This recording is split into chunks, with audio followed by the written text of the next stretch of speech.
गजा में इसराइली जारहियत के नतीजे में 57,000 से ज़्यादा फ़लस्तीनियों के कत्लेआम और लाखों फ़लस्तीनियों की दर बदली के बाद पिछले दिनों गजा में जंग बंदी की जो उम्मीद पैदा होती नजर आई थी, अब वो उम्मीद इसराइल की सख्त शराइत और गजा पर कब्जा बरकरार रखने की हठधर्मी के बायस दम तोड़ती नजर आ रही है। अहम बात यह है कि अमरीकी सदर ट्रंप की जानिब से कुछ दिन पहले ये इम्कान जाहिर किया गया था कि इस हफ्ते या अगले हफ्ते गजा जंगबंदी मुआहिदा हो सकता है। इसराइली वज़ीर आज़म के हालिया दौरा अमरीका के दौरान जंगबंदी के ऐलान का इम्कान भी जाहिर किया जा रहा था,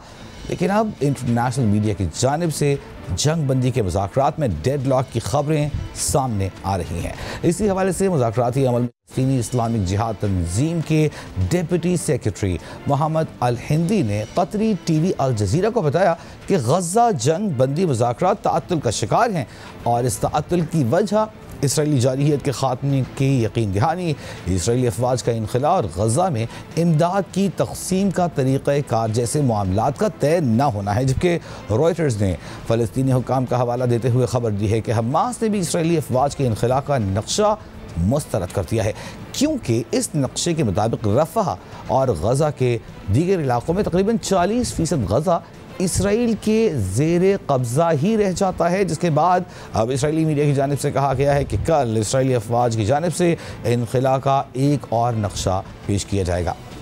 यानी इसराइल की हठधर्मी की वजह से गजा में जंगबंदी की उम्मीद ख़तरे में है और गजा में रोज़ाना की बुनियाद पर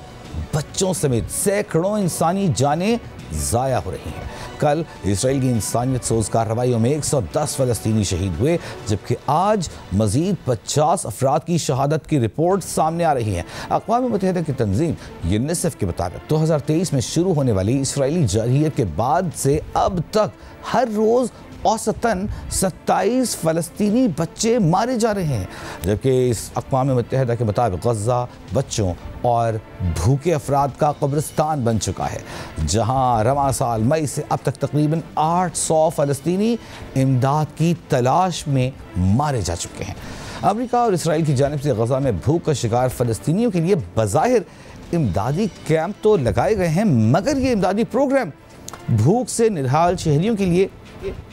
दो धारी तलवार बन चुका है। इन इमदादी मराकज़ को लेकर ये इल्ज़ामात लग रहे हैं कि ये मराकज़ इमदाद की फराहमी के बजाय मौत का जाल बन चुके हैं, जहां लोग जाते तो खाना हासिल करने के लिए हैं, लेकिन वापस उनकी लाश ही आती है। अब अहम बात यह है कि गजा जंग बंदी के खटाई में पड़ते मुज़ाकरात को देखकर पिछले रोज़ इसराइल में भी हज़ारों अफराद एहतजाजी मुज़ाहिरे करते हुए सड़कों पर निकल आए और इसराइली हुकूमत से जंग बंदी और यरगमालियों की रिहाई का मुआहिदा करने का मुतालबा किया। जिसके बाद सवाल यह है कि अपने ही मुल्क में जंग बंदी के मुतालबात के बावजूद इसराइल गजा में जंग बंदी पर आमादा होने की बजाय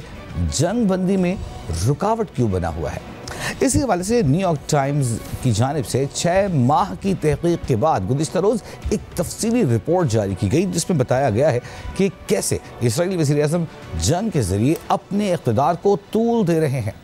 न्यूयॉर्क टाइम्स की रिपोर्ट के मुताबिक जब 2023 को हमास ने इसराइल पर हमला किया, तब नेतन्याहू का सियासी करियर तकरीबन ख़त्म होता नजर आ रहा था, लेकिन तकरीबन 2 साल बाद जंग अब भी जारी है और नेतन्याहू ने मुल्क में गैर मामूली सियासी ताकत हासिल कर ली है। न्यूयॉर्क टाइम्स के मुताबिक जुलाई 2023 में जब नेतन्याहू को इसराइल के अंदरूनी इंतशार की वजह से हमास के हमले की पेशगी इत्तला दी गई,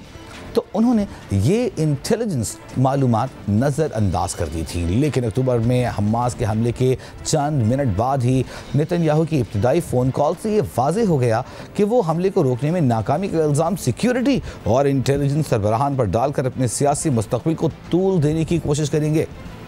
रिपोर्ट के मुताबिक जंग के इब्तिदाई घंटों में नेतन्याहू ने इसराइल के हिज़्ब इख्तिलाफ के रहनुमा की जानिब से कौमी इत्तिहाद की हुकूमत बनाने की पेशकश को ठुकरा दिया और उसके बजाय गजा पर मुकम्मल कब्ज़े की ख्वाहिश रखने वाले इंतहाई दाएँ बाजू के इत्तिहादियों से इत्तिहाद बरकरार रखा ताकि जंग के बायस नेतन्याहू के इक़्तिदार को कोई ख़तरा न हो। मगर इसके नतीजे में हुआ ये कि इस फैसले ने पूरी जंग के दौरान नेतन्याहू को दाएँ बाजू के मुतालिबात का पाबंद बना दिया, ख़ास तौर पर इस मामले पर कि हमास के साथ जंग बंदी कब और कैसे की जाए। न्यूयॉर्क टाइम्स की रिपोर्ट के मुताबिक जब जंग बंदी की तरफ पेशरफ्त होती नजर आती तो नेतन्याहू ने अचानक कुछ फौजी अहदाफ को बहुत अहम करार देना शुरू कर दिया, जिनमें पहले वो ज़्यादा दिलचस्पी नहीं रखते थे और जिनके बारे में आला फौजी हुक्काम ने भी कहा था कि वो ज़्यादा अहमियत के काबिल नहीं। इन अहदाफ में रफ़ाह पर कब्ज़ा और बाद में गज़ा मिस्र सरहद पर कंट्रोल हासिल करना शामिल था। लेकिन गज़ा में इसराइल की जंग के 6 माह बाद एक ऐसा वक्त भी आया जब इसराइली वज़ीर-ए-आज़म जंग ख़त्म करने की तैयारी कर रहे थे और उन्होंने अपने नुमाइंदे को मिस्री सालिसों को अपनी इस पोजीशन से आगाह करने के लिए भी भेज दिया था, लेकिन इसके लिए उन्हें अपनी काबीना को ऑन बोर्ड लेना ज़रूरी था। ये अप्रैल 2024 था और इसराइली वज़ीर-ए-आज़म नेतन्याहू हमास के साथ 6 हफ्तों की जंग बंदी के मुआहदे के करीब पहुंच गए थे, जिससे यरगमालियों की रिहाई, जंग के खात्मे और सऊदी अरब के साथ तारीखी अमन मुआहदे का रास्ता हमवार हो सकता था। लेकिन नेतन्याहू की हुकूमत कमज़ोर इत्तेहाद पर कायम थी, जो दाएँ बाजू के इंतहा पसंद वज़रा की हिमायत से चल रही थी और ये वज़रा जंग बंदी के सख्त मुखालिफ थे और गज़ा पर दोबारा कब्ज़ा चाहते थे। साथ ही अगर जंग बंदी मुआहदा तय पा जाता तो ये इत्तेहादी नेतन्याहू की हुकूमत भी गिरा सकते थे, जिन्हें 2020 से करप्शन के मुकदमे का भी सामना था और अगर इस दौरान वो इक़्तिदार से हट जाते तो उनके मुकदमे की निगरानी करने वाले अटॉर्नी जनरल पर से उनका इख्तियार भी ख़त्म हो जाता। इस सूरत हाल से दुचार इसराइली वज़ीर-ए-आज़म जब एक अहम काबीना इजलास के दौरान मंसूबा पेश करने वाले थे तो वज़ीर ख़जाना बज़लेल स्मोट्रिच ने धमकी दी कि अगर ऐसा मुआहदा पेश किया गया तो वो नेतन्याहू हुकूमत से इत्तेहाद ख़त्म कर देंगे। न्यूयॉर्क टाइम्स के मुताबिक इस सूरत हाल में नेतन्याहू को अमन या अपनी सियासी बका के 2 रास्तों में से एक का इंतखाब करना था और उन्होंने हज़ारों मासूम जानों के बजाय अपनी सियासी बका को तरजीह दी, जिसके बाद जंग तकरीबन 2 साल गुजरने के बाद आज भी जारी है।